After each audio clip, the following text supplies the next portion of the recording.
Miami Dolphins fans, it's your boy Larry K out here. I need you to hit that like button, click that subscribe button, click that like button to get more people in this room. We are talking Fins on a weird week where the Dolphins had a Monday night game.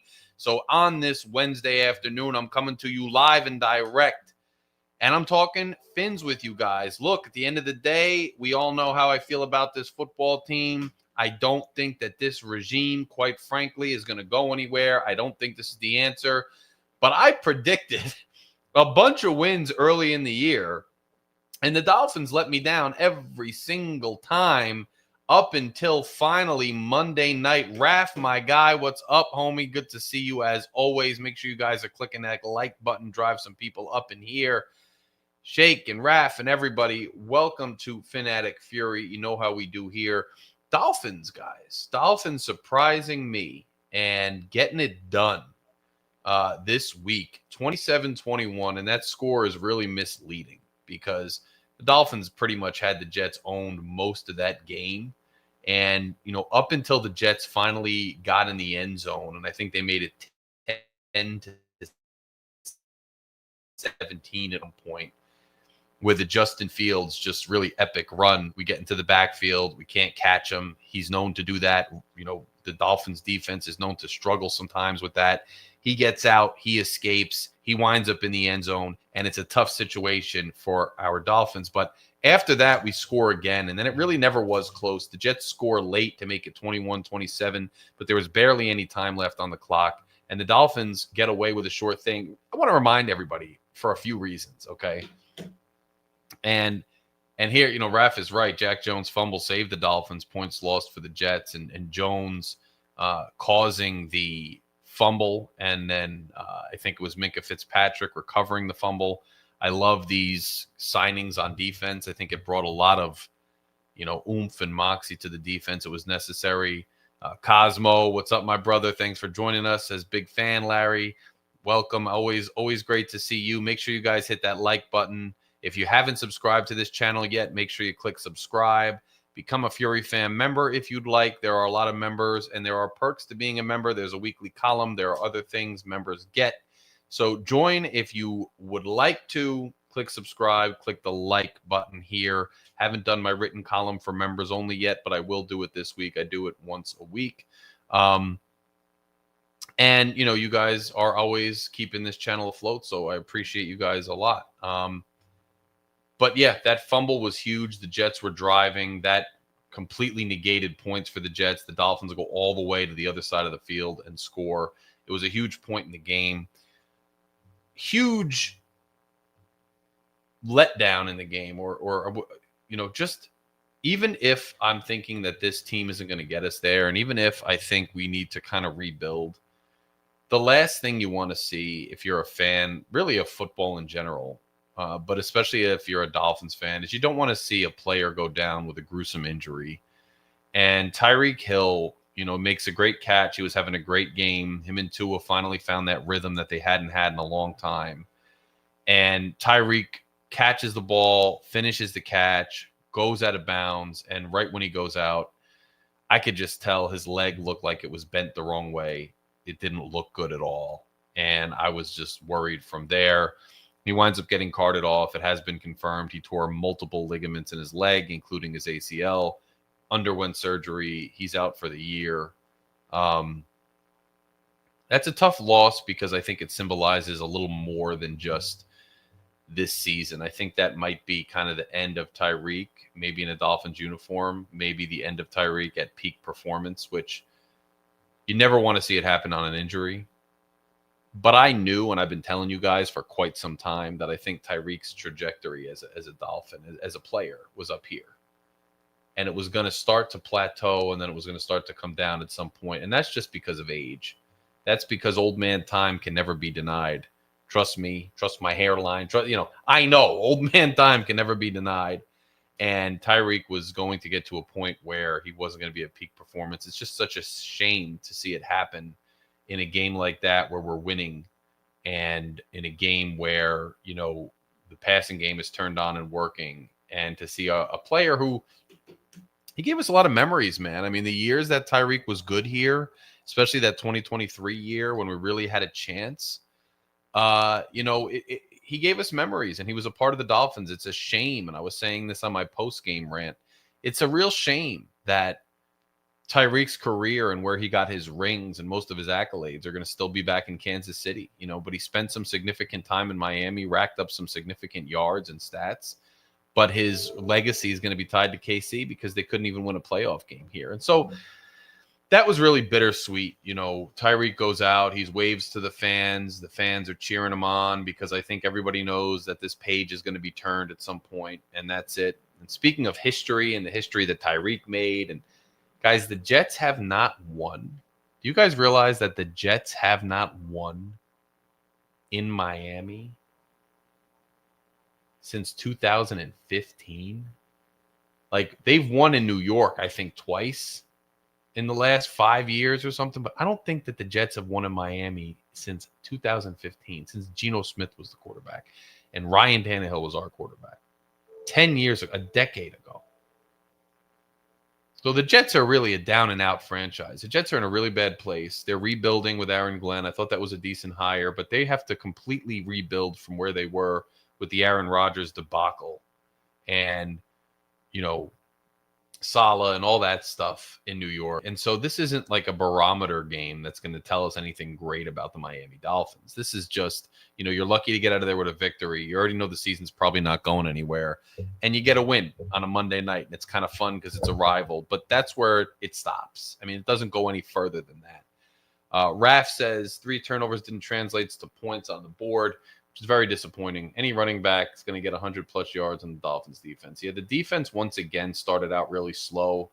There's been so much hype about Weaver, and I understand some of these pass rushers getting moved around, and they did get some pressure at a certain point. Chop was back there, and Phillips is in there, and guys are getting, they're creating some stuff. But at the end of the day, these guys are talented. I mean, we always knew these guys were talented. So is it really a huge surprise that they're making noise once in a while in the backfield?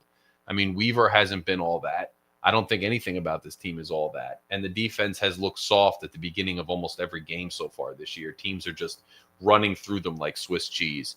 Phil, Fury Fam executive member, we are patiently awaiting his next column or his next channel contribution, because if you're exclusive executive members, you get to contribute yourself, rants or posts or whatever you want to contribute. But Phil chimes in and says, age and further decline of Noodle Arm. Yeah, at the end of the day, Tyreek was going to hit that plateau and then hit that downward trajectory at some point, Phil. And it's just a shame it happened the way it did so abruptly with that injury, but it is what it is. Larry, do you think this dummy head coach gets fired at the end of the season with this incompetent GM? Well, here's what we're going to have to really look at now, guys. And this is where things get complicated, right? Because you saw Orlovsky at the end of that game.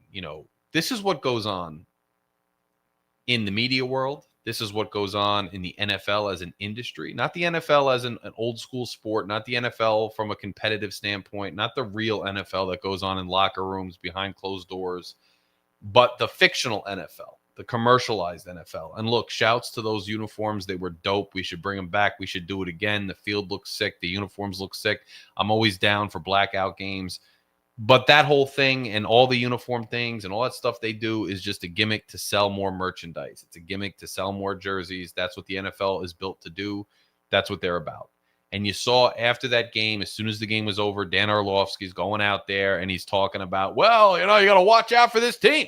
I mean, you don't know. They might have found something tonight. And you never know when this passing game is on. Bro, the more the Dolphins win, to answer your question, Cosmo, the more the Dolphins win, even if it's meaningless games, even if it's against teams that don't mean anything, that are terrible teams, this hype machine, the Miami Dolphins podcast network, which some of us are 100% objective, keep it real, and want to just, pray for better days where we actually have a chance at championships and get that feeling that we last barely had in 2023 and most of us haven't had since the 00s and 90s.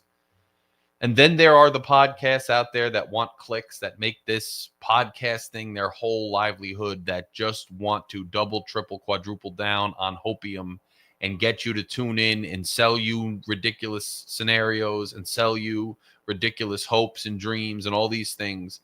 And then there's the NFL hype machine that wants you to watch games, that wants you to go to games, and wants you to do all these things. And the more the Dolphins win, the more this hype machine is going to churn up and turn up. And the problem with our situation, and we should all know this by now because you already know what I'm going to do, is that this guy right here, he's deep down just one of these guys. And the more the hype machine gets going about this team, see, we started 0-3. And I want you to understand that the way the schedule works out, we could very easily, and I do expect us to be 2-3. And then we could potentially be 500 at 3-3. And then everything that we pointed out, rightfully so, early on in the season, everything early in the season that we pointed out that we knew was a real problem with this team gets kind of washed away, right? Because now you're 500, and now even if you still miss the playoffs and you still have a mediocre record at the end of the season, it doesn't feel or look as bad as it would have if we kept losing or if we had lost on a skid at the end of the year, because that 0-3 was early. Things get muddled and the narratives get changed and everything gets tossed around, and all of a sudden, this friggin' guy, Magoo himself, he starts thinking, "Oh, we're close. I don't know," and it could change the outcome of this season. Now, do I expect that to happen? I don't think so, and I hope not, because it's not deserved if this team can't make the playoffs again this year, and I don't expect them to make the playoffs. And if they can't win a playoff game, and I don't expect them to win a playoff game, and the fact that making or winning one playoff game in year 6 of this rebuild, year 4, whatever it is with Mike McDaniel, year 6 with Tua Tagovailoa, if the standard is still just make the playoffs, just win a playoff game, we already got problems. If that's our standard, we already got problems, let alone not even reaching that benchmark, which I don't think we will. So I don't think it'll happen, Cosmo. I don't think he'll keep these guys, but the more the narrative gets muddied and the more opportunity that exists for the podcast bros, the fan base, Pollyannas, and the commercial hype machine to make this something that it's not, to spin a false narrative, the better chance there is that we are stuck with these guys. And the better chance there is that we're not going to go to where we want to go, which is ultimately contending for a championship, because we got guys who are just clapping mediocre victories. And it's sad to say, I want to be able to enjoy this win versus a rival. I want to be able to laugh at the Jets' misery because they're even worse than us, and they still, we're piling on the all-time record and all that stuff. I want to be able to enjoy this victory and laugh at the Jets' misery without jumping to a ridiculous narrative that we're all of a sudden still in this thing, that the season outlook has changed, that there's so much promise. You should be able to do both. You should be able to enjoy a season and enjoy wins and losses and still know that a change needs to come at the end of this year. I want to have a 500 type season. I want to have that type of year. An 8-9 year or 9-8. That's fine with me because I want to win some games and enjoy my Sundays where you sit down on the couch on a Sunday and anything can happen, where you could potentially win the game just to make it interesting, just to keep it fun. But just because we go 8-9 does not mean to me that we should keep this head coach or that change in a complete rebuild shouldn't have to occur. Now, ideally, do you want like the number 1 draft pick? Of course. But I'll take a mediocre season just for fun. But I still want to change the entire regime at the end of it. I still want to completely rebuild from the tax up next year. The problem is there's a lot of people out there, you guys, Fury. This is Fury Fam. And click like if you haven't done so yet. Click that like button to represent what this channel and this crew and this family stands for. We are going to be up against a tidal wave of false narratives if that starts to happen. And just for reference, I just saw today, today somebody posted that we are 1 game out of the playoffs. We're 1-3, guys. We just beat the terrible Jets who don't even have 1 win yet. And somebody's posting that we're 1 game out of the playoffs. because that's how people think. They just can't help themselves to get built up just to be beaten down again. And these narratives are going to take hold, and you just got to hope Stephen Ross doesn't buy into them, because that could screw up the entire trajectory of making changes, big changes in Miami. Let's get to some of these comments. Cam Smith was cut, Raf says. I bet GM got kickbacks from Cam Smith. Very possible. Phil, I would love to buy a rivalry jersey. Just need to find a player that I believe in who will be with the team for 3+ years. I get it, Phil. It's a dope jersey. It looks good. And that's another thing that's happened with this new era of football, right? Back in the day, you could buy a jersey of your favorite player. And if this guy was a franchise guy that was, drafted by the team, that made his bones with the team, his allegiance was with the team. He really had a rivalry with his other teams in the conference and in the division. He wanted to win. Winning was important. And you could buy that jersey because that guy was going to represent the team for a very long time, right? But now, in this world of the NFL, these guys are there for 3 years. They get their contract. They move on. The teams unload guys. They don't stick with guys. They load up the contracts in the back end just to get rid of them. The coaches change out real quick. Everybody's looking for the next opportunity. Guys don't really have rivalries. They just want to hug and trade jerseys, and everybody get this money and all that stuff. It's not the same. And so I hear you, Phil. I'd love to buy a jersey too, but I already said I'm not buying any more merchandise. I will buy no more Dolphins merchandise until this team wins a playoff game. And that's a hard line. But you will get Phin-Addict Fury merchandise if you become a member, and that's going out this week. Phil's a member. There's some other members in here. You're a member, you'll get Phin-Addict Fury merchandise. Phin-Addict Fury merchandise like this. This beautiful hat here. But not official Dolphins regalia because they haven't done anything. Mountie, what's up, my brother? Great to see Mountie as always. Mount up for the Fins fans. Mountie, it's great to see you, bro. I hope all is well with you, sir. Jose says, I think it's safe to say McGenius and Tua are back. I just, at the end of the day, Mike McDaniel has had some games that he called decently. The last 2 games, I thought he called decently. You got to also take into consideration, especially with this last game against the Jets, the opponent. The Jets are ill-equipped to really handle anybody or guard anybody. He did have a good game, 2 weeks ago. I thought he really did call a good game against the Bills. And Tua just wasn't able to execute, and the team wasn't able to execute. But I still think, look, I've never said that Mike McDaniel was a bad play caller. Well, he isn't a great play caller, right? He's not always a good play caller. When things are flowing easily and the opponent is inferior on defense, he's a great play caller because it's so easy to just burn the other team if what you're consistently calling is working and they're failing to make any adjustments, or the adjustments that they're making are failing to counter you sufficiently. Then it's real easy to look like you're a good play caller. Where Mike McDaniel has struggled over the course of his career is when he has to call plays and the other team is successfully countering what he's doing and making adjustments, and he's got to counterpunch that, or he's got to call the right play at the right time because there's a quick-paced chess match going on with the defensive coordinator on the other sideline, and he can't figure out which play to call to counter what they're doing. So he's a struggling play call in some spaces. But I've never said that Mike McDaniel wasn't a very good schematic coach. He's an excellent play designer.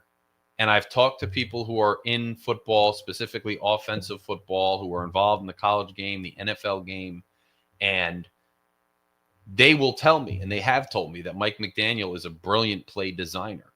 He's a brilliant designer, especially with respect to the blocking schemes in the run game.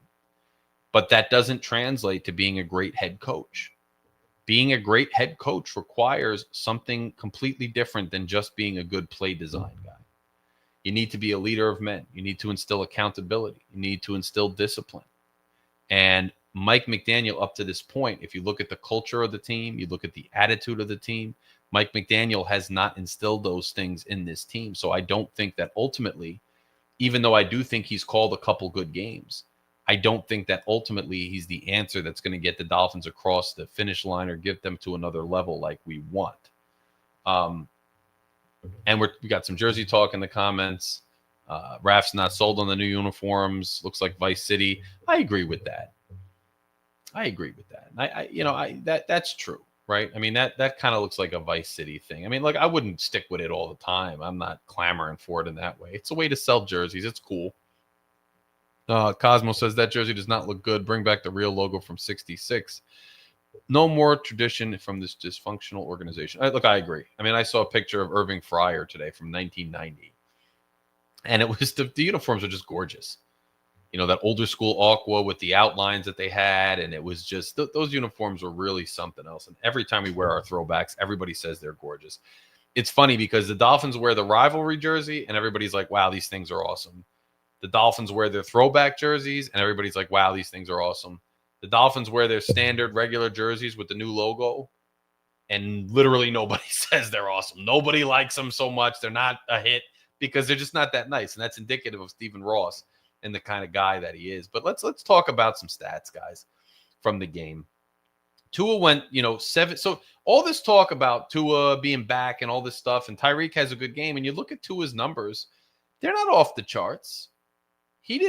This wasn't a game where Tua had to put the team on his back. Now, Tua played a pretty good game, but Tua also at the end of that game, I don't know if people were paying attention because it gets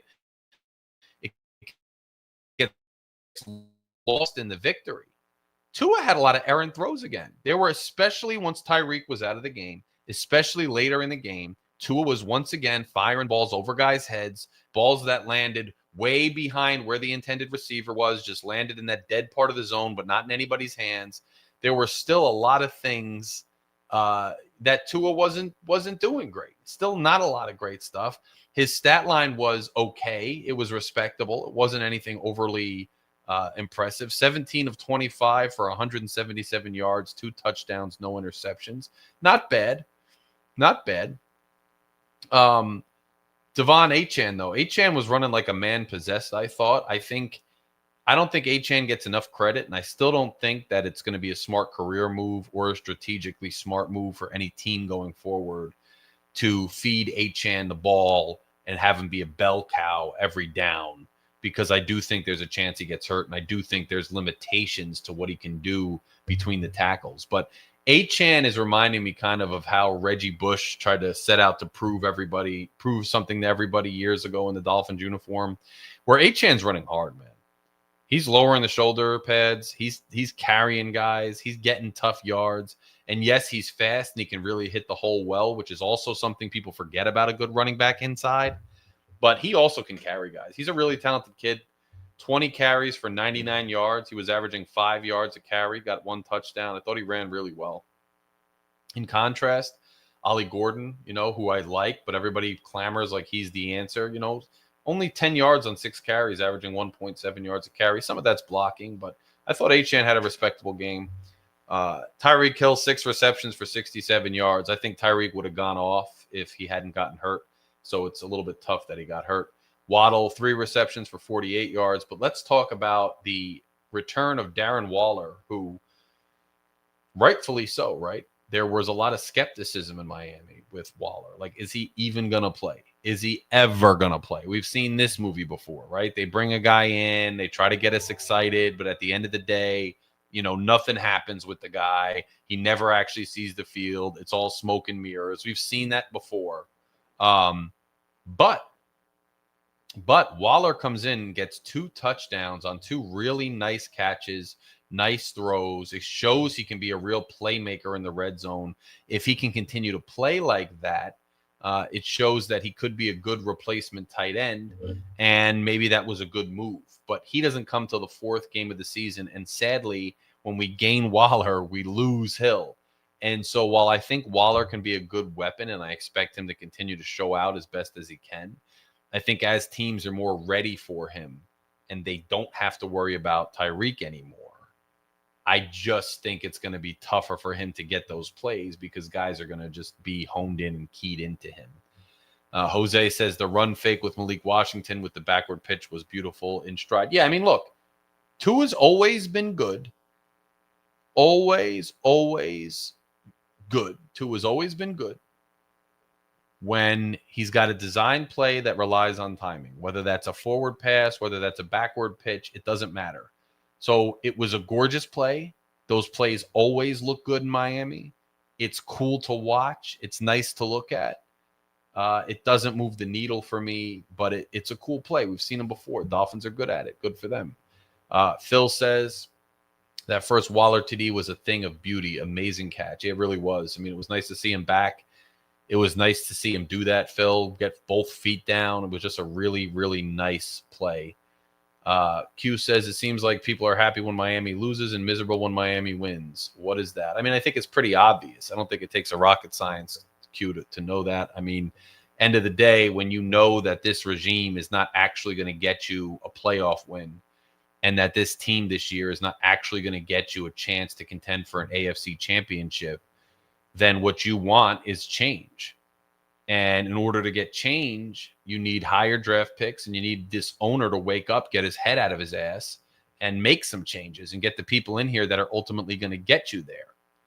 And when they win a meaningless game against the 0-4 New York Jets, it's kind of hard to get excited and, you know, act like it's going to be something when you know the deficiencies of this team. You've seen the deficiencies of this team. The deficiencies of this team continue to play out on the field all season so far. And the deficiencies of this team were still present against the New York Jets. It's just that the New York Jets have incredible deficiencies themselves.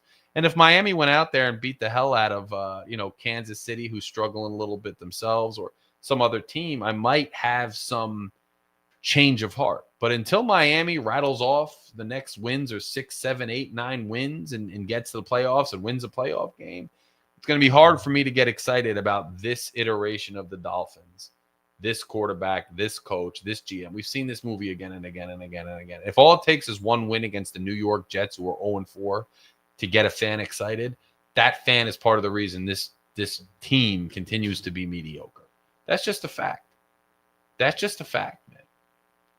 Even the worst teams in the league win 2-3 games in the year. I mean, let's see what happens. But it's like, we know the deficiencies of this team. We know it. California King Finn, what's up, my brother? Makes no sense to get rid of Cam Smith when we were so thin at corner, shaking my head. I mean, look, these guys, they're not playing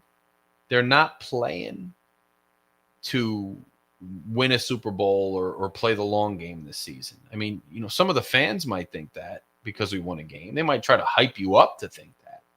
But I wouldn't get too in the weeds on that yet because this team is ain't going to, I don't think, be anywhere. Lucci's in the building. What's up, my brother? Lucci's in the building, says, yo. But, it's just where it's at. So team stats, let's take a look at that. Total yards, and this is where you start to dig into it, right? What am I talking about? Is this a big deal or not? Total yards, the Jets beat the Dolphins 404-300. So the Jets outgained us by 104 yards. 104 yards. The Jets outgained the Dolphins. And they had 3 turnovers. 3 turnovers. Now, that's great for the Dolphins. You have 3 takeaways and you find a way to win a game. And again, the score was not as close as it looks at the end. The Dolphins dominated that game for large swaths, and you expect them to at home against the New York Jets. But the Jets outgained us 104 yards, 404-300 yards. Takeaways were great, but you got to also, again, look at the opponent, the New York Jets, and they have giveaways. They're not very good, and they give the ball away. So you have issues here kind of all over the field. Just because we won doesn't alleviate all of those issues. And Lucci says Jack Jones is a defensive MVP so far. Hey, that fumble changed the entire game. Jets go in there, and it's a whole different game. And if you look at the final score, Jets go in there and they might win the game. So big difference. Passing yards.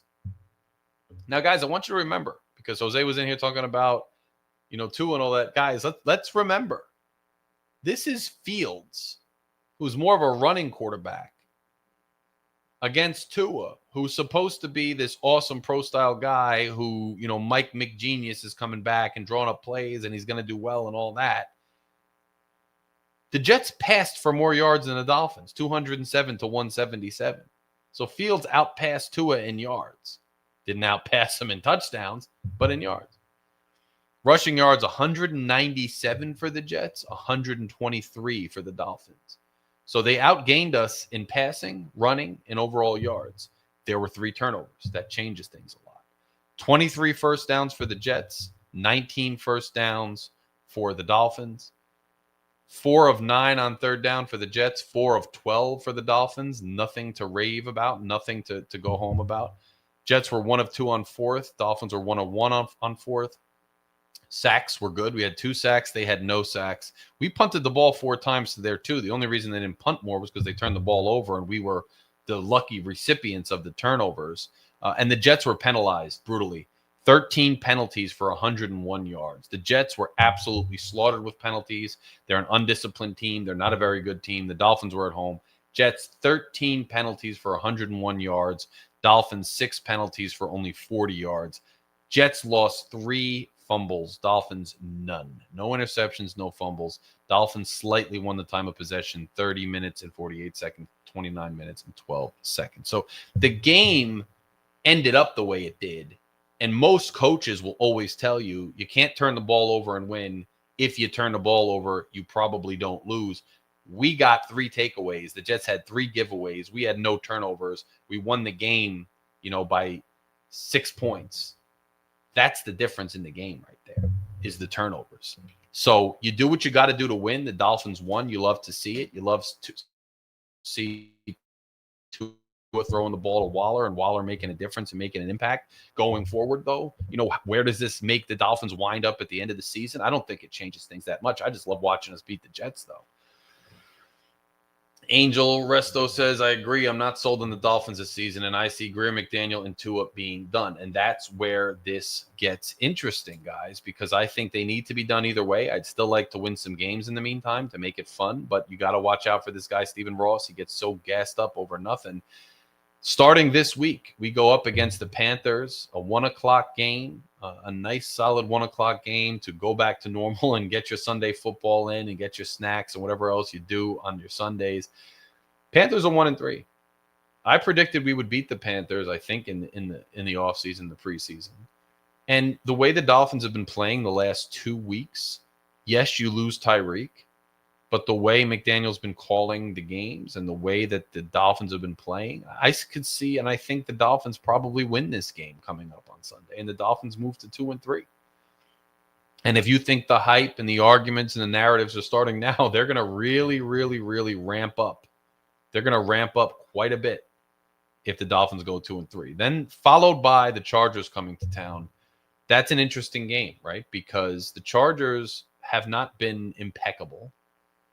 They don't always do very well traveling all the way to the East Coast in Miami. And so that's a game that, while I think the Chargers are definitely the better team, Miami is going to try to sneak one out and win it. And then you're at the Browns, and we've seen where the Browns are right now. I think Miami can win that game. You got the Falcons.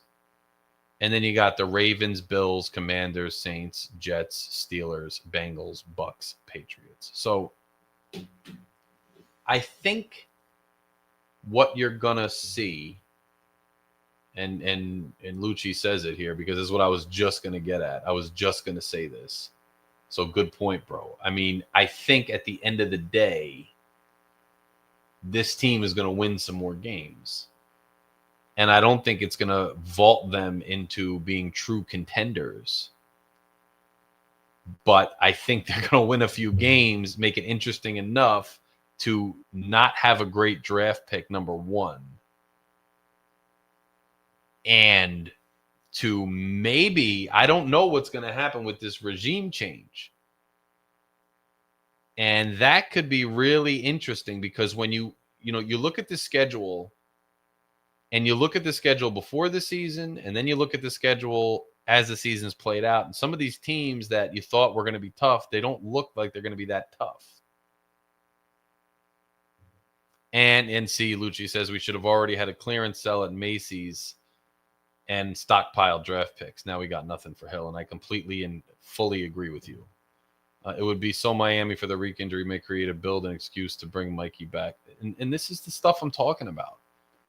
And Lucci said it because I've been saying it too. Tyreek is at a point in his career where you could have got picks for him, especially knowing what's up, Jorge, especially knowing that you were probably going to rebuild. You were probably going to rebuild, and you knew you were probably going to rebuild, and you could have gotten picks for guys like Hill, and now Hill gets hurt, and his trade value is way down, especially with his price tag. His trade value is way down. And he's hurt. And if now that he's hurt, McDaniel is forced to call other plays and they get on a little streak because some of these teams that we thought were going to be good, these teams are not good anymore. And all of a sudden, Miami could put some wins together. It makes fun Sundays for us. But in the long run, if you don't get a regime change in Miami and you don't get a higher draft pick and you don't start rebuilding with some serious assets, you are going to find yourself in Groundhog's Day again and just repeating the same thing over and over and over and over again. So what I want for this channel going forward for the next several, weeks is I want to be able to enjoy wins and losses and talk about good performances and bad performances and be objective while also understanding that until this thing really turns the corner and some miracle happens, we still know where we are. I want to be able to enjoy wins and losses without these narratives and craziness taking over where people start dreaming up things again and knocking everybody off kilter, because that's the type of stuff that the franchise gets bogged down in all the time. And that's why we stay mediocre and we've never really gotten across that bridge and we've never actually gotten to where we want to go. So it's going to be a really interesting next couple weeks. It really is. And Cosmo says trade Chubb and Phillips. And that's the thing. We could trade them and get some assets, but if we start winning, it's not going to happen. They'll beat Carolina and all of a sudden everyone stays because all the money Ross will not want to piss it away.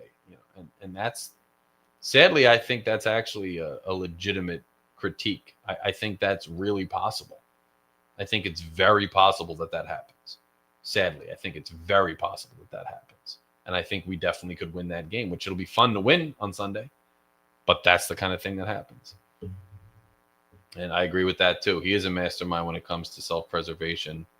And I agree, Raph. We haven't seen him do it yet, but now Reek is gone. He's going to have to. He's got a new weapon in Waller. He's going to have to make it happen, man. And Lucci says there would have been a team making on a run that would have overpaid for a game changer like Hill. Injuries happened late in the season, and we could have capitalized on their misfortune. Completely agree with that, too, especially if we weren't on the upward trajectory we wanted to be. Another team really was desperate for a big-time playmaker. They would overpay salary-wise and overpay as far as trade assets to get a guy like Hill, and it might have changed the entire outlook for the rebuild for Miami. And this is a bittersweet week for me because I love beating the Jets. I love winning games. I love beating the Jets. I didn't think I was going to think that going into the game, but as soon as we got that fumble and we start to see ourselves turning the corner and you start to sense a little bit of that Jets misery, you get excited and you want to beat the Jets and you're happy you're beating the Jets. But then I dreaded what it could mean in terms of the long-term health and the long-term strategy for this franchise. And I truly believe, I'm tired. I don't know about you guys, and I think most of you are on board with this. I am tired of celebrating these one Sunday wins against winless teams.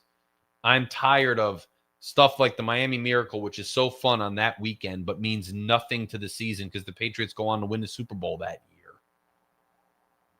I'm tired of these in regular season memories that don't amount to anything. I want to go back to when the games really matter and I'm really happy or really upset with a loss because it really means something for an actual Super Bowl or a championship. I want to go back down to Miami and hang out and tailgate and go to the game and get loud as hell and have that feeling that we're a contender, that the game is a huge game, that being a part of Miami Dolphins Nation has a purpose and has joy and has, the potential to make history and to cement a season in our minds.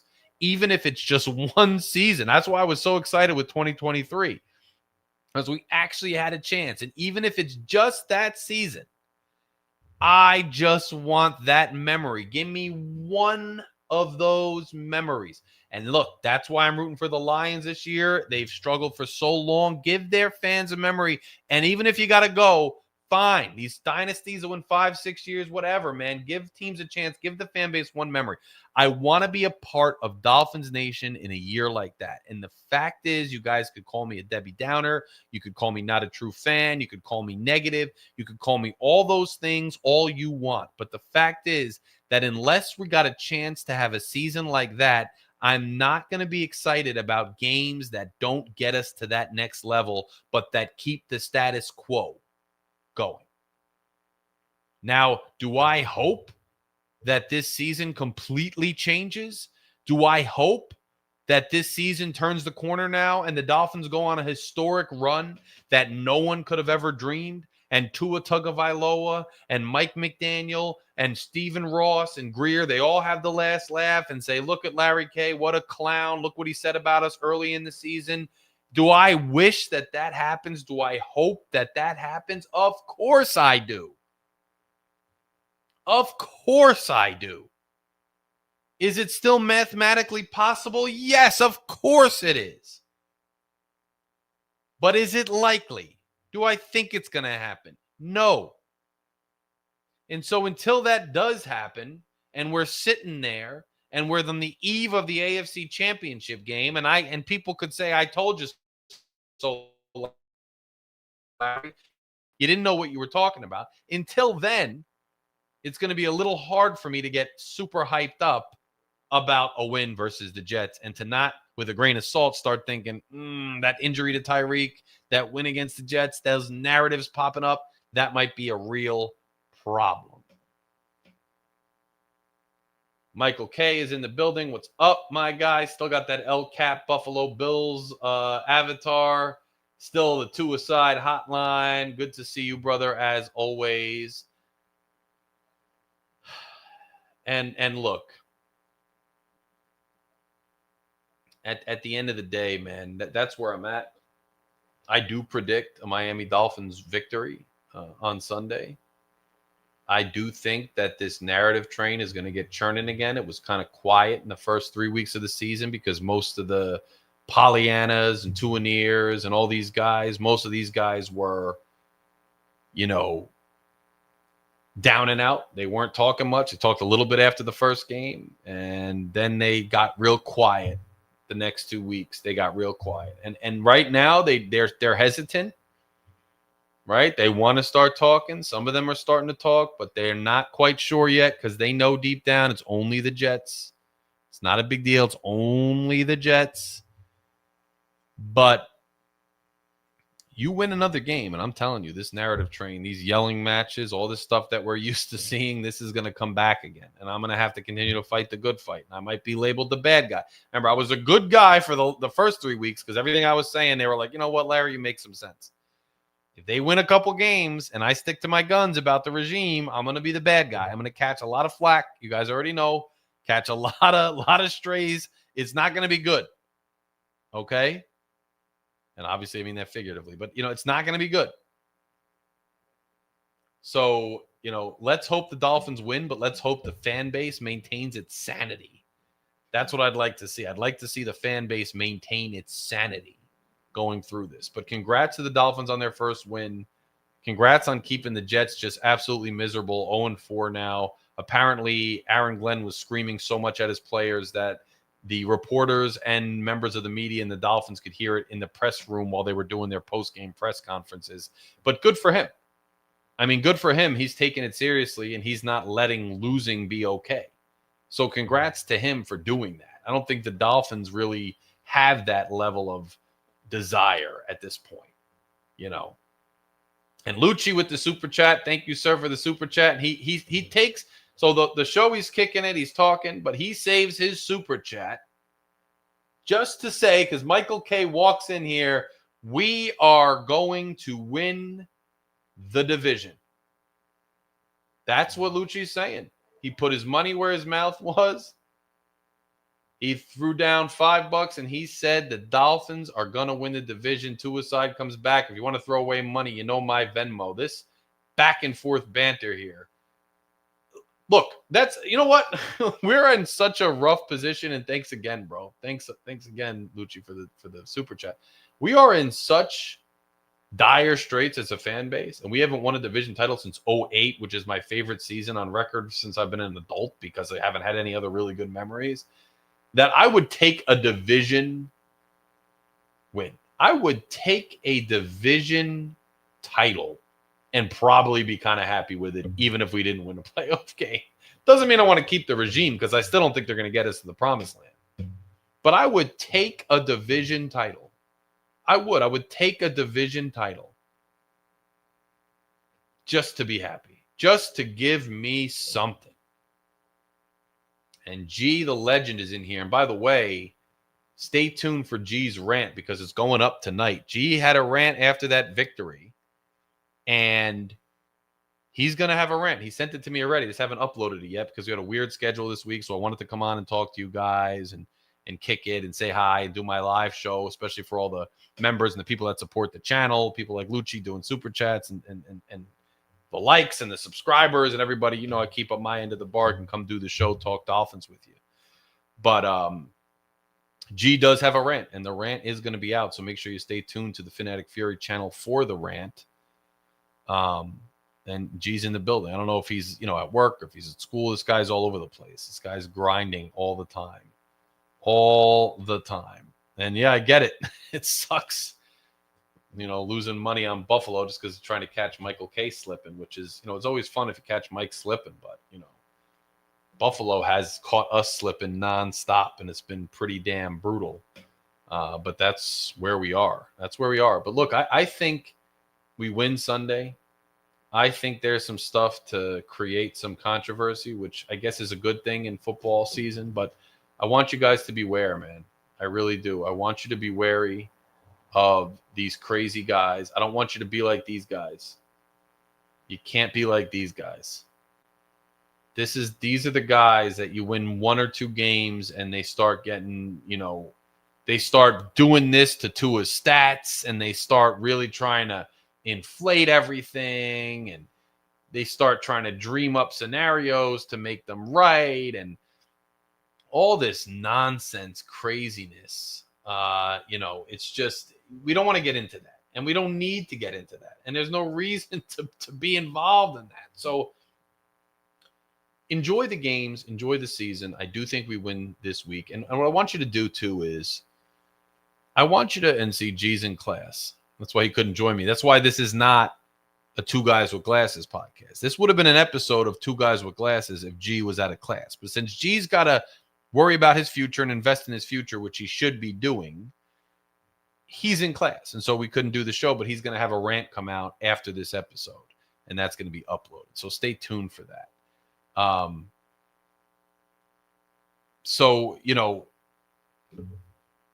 Pay attention to the stats and pay attention to how guys are playing in these games, right? So you look at this game, we won, but if you break down the stats, team stats, and you look at who outgained who, and you look at Tua's stats, and you look at field stats, you look at the defense, you look at the takeaways, you can still glean more from that than just that it was a win. As this season progresses, look for signs of, are guys regressing? Are guys, getting better? What's the overall trajectory and vibe around this team? If you're winning games against bad teams and the same deficiencies are there, and then you go up against a better team and those deficiencies cost you the game, then you know that we're running on a treadmill, right? Then you know that we're treading water. You know that nothing's really gotten better.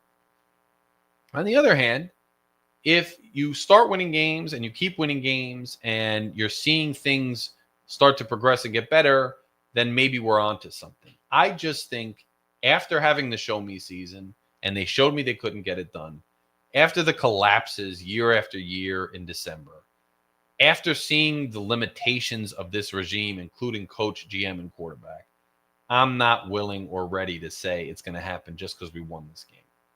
But I'm a Dolphins fan. I love beating the Jets. I'm happy we beat the Jets. It's great to beat the Jets.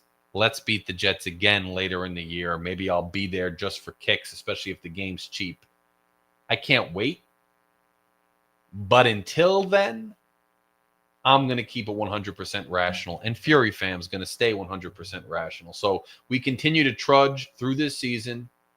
Thank all you guys for your support. Thank you for the donations. Thank you for being members. Adam Fury Fam is in the house. What's up, my brother? Gifts coming your way. We are going to enjoy this victory, take it with a grain of salt, and we are going to move forward and stay objective, Fury Fam, because there is a much brighter future for the Miami Dolphins ahead. We've just got to get through this nonsense, and we've got to shoo away the false narratives and the people that want to keep us mediocre. Enjoy the wins, enjoy the season, but let's keep in mind that change is going to come, and a change has got to come if we ever want to get to the next level. Guys, if you still haven't done so, click that subscribe button, click that like button, join and become a member. My weekly column will be out later this week. That's for members only. I will be back with you, hopefully with G, for the Two Guys with Glasses podcast next week. You'll hear from me after the game on Sunday. Make sure you stay safe. Make sure you stay sane. Make sure you're doing right by the people closest to you in the times that we live in. Larry K is out. Fins up. Talk to you soon. I know you heard me on the radio flexing. She loved the sound of my voice, it's the best thing. Daydreaming of the jazz all day. Pick up the phone late night with Larry K. I know you heard me on the radio flexing. She loved the sound of my voice, it's the best thing. Daydreaming of the jazz all day. Pick up the phone late night with Larry K.